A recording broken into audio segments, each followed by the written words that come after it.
compañeros, somos el grupo número 4 de Física 1, jornada especial Ingeniería Industrial. Este equipo está conformado por Fabián Alberto Cano, Itay Rúa Polo, Miguel Ángel Cárdenas y yo, Silvia Vanessa Morales. El día de hoy vamos a hablar sobre estos 4 temas: densidad, presión, principio de Arquímedes y ecuación de Bernoulli. Vamos a hacer una introducción de cada uno de los temas y le vamos a demostrar diferentes experimentos para conocerlos más a fondo. Espero que les guste.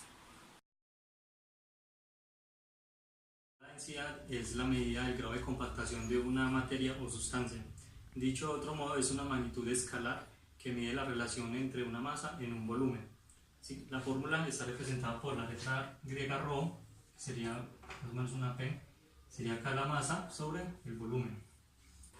Algunos de los elementos para medir está el pictómetro, ¿sí? Que se encarga de medir la densidad de los sólidos, y también está la bola hidrostática, que también se encarga de medir los sólidos, también se encarga de medir los gases. Hablando un poco de historia popular, se dice que Arquímedes fue encargado por el rey Herión II de Siracusa de que él le comprobase que la corona, que era de oro, fuera pues totalmente de oro. Él, relajado en su tina, descubrió que cuando él se sumergía el agua tendía a elevarse. Entonces él se le ocurrió entonces que podría colocar la corona en un recipiente y de esa manera determinar el volumen de la corona, y multiplicando este volumen por la densidad del oro, que es 19.300 kilogramos sobre metro cúbico. De este modo pudo determinar que la corona no era 100% de oro. Arquímedes fue un importante físico, matemático e ingeniero, nacido en el año 287 a.C. y falleció en el año 212 a.C. A él se le atribuyen muchas normas conocidas actualmente en las ciencias que nombré anteriormente, pero una de las más importantes es el principio de Arquímedes, el cual pues voy a intentar hablar un poco el día de hoy por medio de un ejemplo. El principio de Arquímedes propone que todo objeto que es totalmente sumergido o parcialmente sumergido en un líquido experimenta una fuerza de forma vertical a la manera en la cual se está sumergiendo, que siempre es de esta manera, o sea que la fuerza que experimenta siempre va a ser así, para que dependiendo de la densidad del objeto pueda flotar o este tenga que hundirse, pues porque cada objeto tiene su densidad ya encontrada, la cual podemos observar con el peso molecular de una tabla periódica. El día de hoy pues vamos a proponer un ejemplo con una naftalina, que es un derivado del alquitrán, mezclando un poco de agua con vinagre y también bicarbonato de sodio. La forma general para dar el empuje de un objeto del cual estamos sumergiéndolo es de la siguiente manera. Sería el empuje, que es un vector igual a la densidad del líquido por el volumen de la masa sumergida por la gravedad. La gravedad, ¿por qué? Pues porque sabemos que eso afecta toda nuestra capa terrestre, toda nuestra atmósfera, así que tanto para la aceleración como para otro tipo de cálculos físicos y matemáticos, pues la mayoría de veces se usa la gravedad. Entonces a continuación pues les voy a mostrar un pequeño ejemplo, espero se pueda entender, y también pues intentaré explicarlo más a fondo como para que los compañeros de la clase pues les quede un poco más claro. A continuación vamos a utilizar los dos temas que nos tocaron a nosotros dos, que es el principio de Arquímedes Y la densidad, en el cual pues utilizamos estas bolitas de naftalina, que es un derivado del alquitrán. Procederemos a mezclarlo con un poco de agua, después un poco de bicarbonato de sodio y por último pues agregaremos el vinagre, y vamos a ver la reacción que causa la mezcla de todas estas sustancias, en la cual podemos observar el principio de Arquímedes, como la bola de esta naftalina intenta flotar, pero por el cambio de la densidad del agua pues intenta nuevamente irse a lo profundo. A continuación vamos a depositar 2 bolas de naftalina en el recipiente. ¿Sí? Vamos a aplicar el agua. 3/4.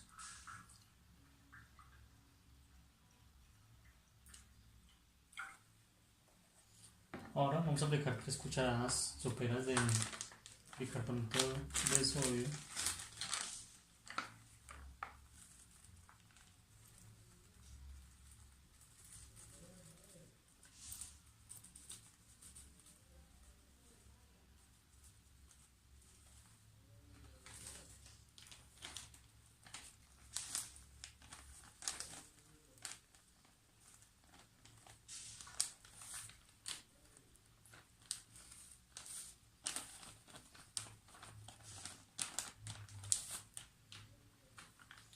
Procedemos a revolver el contenido. Ahora vamos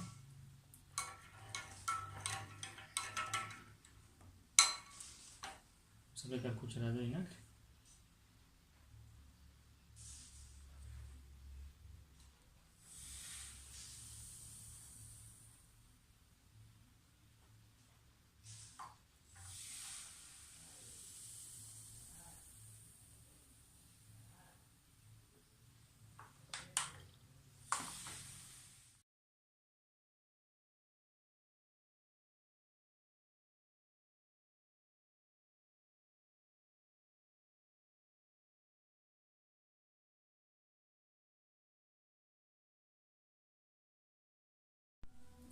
Buenas tardes, ahora vamos a hablar sobre la presión.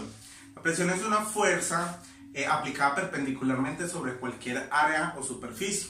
Tiene una fórmula que es P es igual a F sobre A, donde decimos que F equivale a fuerza y A equivale a área. La fuerza en el sistema internacional lo conocemos como newtons y el área lo conocemos en metro cuadrado, ¿sí? Para este caso nos daría un resultado que es la presión, la cual la conocemos como pascales. Podemos decir que una fuerza se reparte sobre la superficie que actúa, de igual manera que entre más pequeño sea la superficie a la cual estamos aplicando fuerza, más impacto va a tener o más presión va a tener que cuando la aplicamos sobre una superficie muy grande. Es importante que para este tema tengamos en cuenta la presión atmosférica. Así nosotros no lo creamos, nosotros tenemos un gran peso encima que es la atmósfera, el peso del aire como tal, y es el peso que nosotros nos ejerce en estos momentos la atmósfera. Sobre el nivel del mar aproximadamente la atmósfera tiene un peso de 1 kilo por metro cuadrado. Es decir que realmente es mucho peso el que nosotros tenemos que soportar. Y para realizar esa medida nosotros tenemos que tener en cuenta 2 ítems muy importantes. Es la presión del valor absoluto y la presión relativa. Para poder hallar la presión del valor absoluto, la presión absoluta, nosotros tenemos que tener en cuenta de que parte desde cero. Es decir que a partir de 0 hacia abajo no va a haber ningún tipo de presión, no existen las presiones negativas. A partir de 0 todas van a ser presiones positivas. Diferente de cuando nosotros hablamos de la presión relativa, que nuestra base no va a ser 0, sino que nuestra base va a ser la atmósfera. Es decir que sobre el nivel del mar nuestra unidad de medida sería 1 kilo por metro cuadrado, ¿cierto? O sea que en este caso nosotros todo lo que esté por debajo de las atmósferas serían presiones negativas, ya que nosotros sabemos pues que realmente el valor absoluto teóricamente no existe. Para poder realizar las medidas con el valor absoluto tenemos que tener en cuenta primero que todo que la medida de la presión relativa nosotros la tenemos en base a la presión atmosférica y esto se mide con un manómetro, que es el instrumento encargado de realizar dicha medida en la presión relativa cuando los valores son positivos, ¿sí? Porque cuando los valores dan por debajo de la presión atmosférica ya no se mide con un manómetro sino con un vacuómetro. Para poder hallar el valor de la presión la presión absoluta tenemos que tener en cuenta que es el valor de nuestra atmósfera más el valor que nos dio de la medida del manómetro, es decir, de nuestra presión relativa. Ahora vamos a tener una experiencia sobre la fuerza o la presión aplicada sobre una superficie y lo que se genera. Para ello nosotros vamos a necesitar 2 porciones de fécula de maíz o maicena y una porción de agua. Previamente nosotros ya tenemos la mezcla preparada, es únicamente mezclar los ingredientes y revolverlos hasta que quede la mezcla conformada, ¿sí? Para este caso, como habíamos dicho anteriormente, en el recipiente tenemos nuestros implementos, que es la fécula de maíz mezclada con el agua, lo cual nos genera una mezcla que al parecer es una mezcla líquida, pero vamos a mirar cuál es el efecto sobre esta mezcla que se genera cuando le aplicamos fuerza. Para ello vamos a tomar la mezcla, una porción de la mezcla, vamos a amasarla y nos damos cuenta que la mezcla se vuelve dura y se permite manejar sin ningún tipo de problema, pero al momento de soltarla, dejarla plana, la mezcla se vuelve líquida. Esto se debe a que la maicena tiene una partícula muy pequeña de 0.01 milímetros de diámetro y entre estas partículas el agua se puede meter y las lubrica para que la mezcla pueda fluir libremente. Pero cuando le aplicamos una buena fuerza sobre las partículas, estas se traban y aumentan la viscosidad, por lo cual a este tipo de fluidos que modifican la viscosidad por el esfuerzo los podemos denominar fluidos no newtonianos.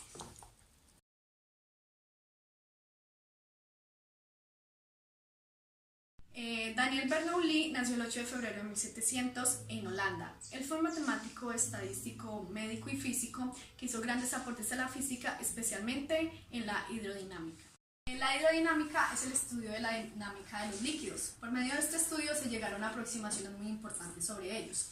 Por ejemplo, los líquidos son incompresibles. ¿Qué quiere decir eso? Que su densidad no varía si cambias la presión. También es despreciable su cambio en aceleración, ya que por falta de viscosidad son libres de fluir. Y también su flujo es constante, ya que no hay fricción que pueda cambiar esto.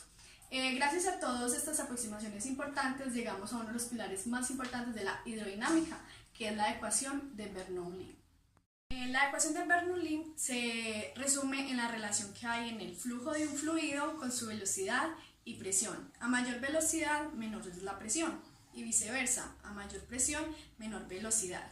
Esto en un fluido, cuando se suman todas sus magnitudes, siempre es constante. ¿Qué magnitudes podrían ser? La presión atmosférica, la energía cinética y la energía potencial.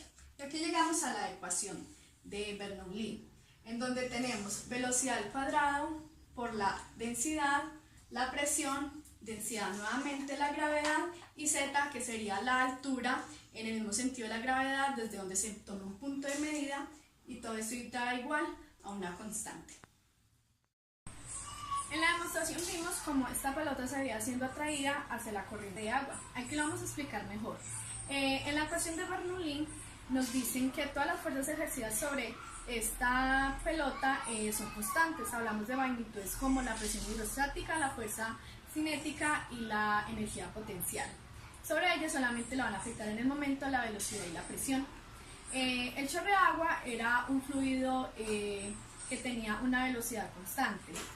Cuando el chorro de agua cae, maneja una velocidad superior al aire, que es la que en este momento está sobre la pelota, haciendo que la presión disminuya, lo que hace que la presión al lado izquierdo de la pelota la lleve hacia acá, llevándola directamente hacia el chorro de agua.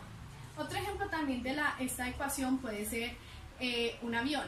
¿Por qué se eleva un avión? Las alas de los aviones no son totalmente planas. Abajo son planas, hacia arriba lleva una curvatura, lo que hace que en la parte de arriba el aire sea mucho más rápido. Y como conocemos la ecuación de Bernoulli, entre más velocidad, menor presión, lo que hace que en la parte de arriba haya menos presión y por ende la de abajo sea mayor y empuje con la presión hacia arriba al ala, lo que mantiene pues, los aviones en el aire.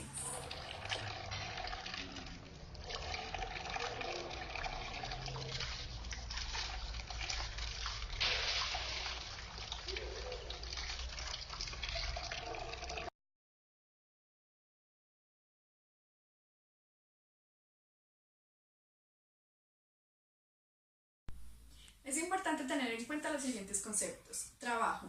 Cantidad de fuerza multiplicada por la distancia que recorre dicha fuerza. Esta puede ser aplicada sobre objetos imaginarios o a un cuerpo para moverlo.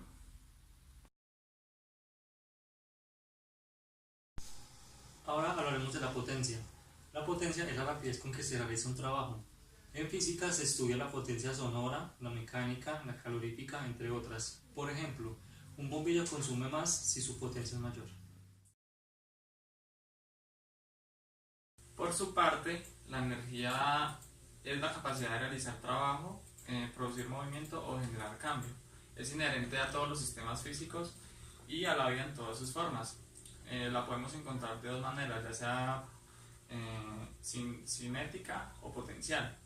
Por ejemplo, cuando un resorte está comprimido y trata de volver a su estado normal, se encuentra en energía potencial, en estado de energía potencial, pero al soltarlo, pues el movimiento hecho por el resorte transforma la capacidad de trabajo en fuerza, o sea, en energía cinética.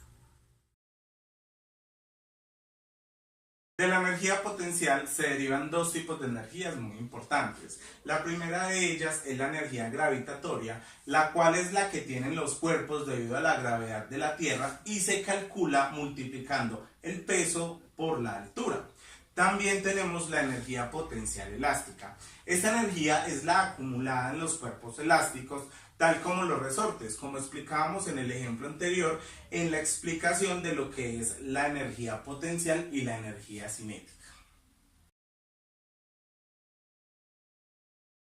De esta forma, damos por terminados los temas anteriormente explicados, no sin antes darle un agradecimiento al docente José Sánchez por su monitoría y por ser guía en este proyecto y en este video, el cual damos por explicados los temas que detallamos anteriormente. Muchísimas gracias y una feliz noche.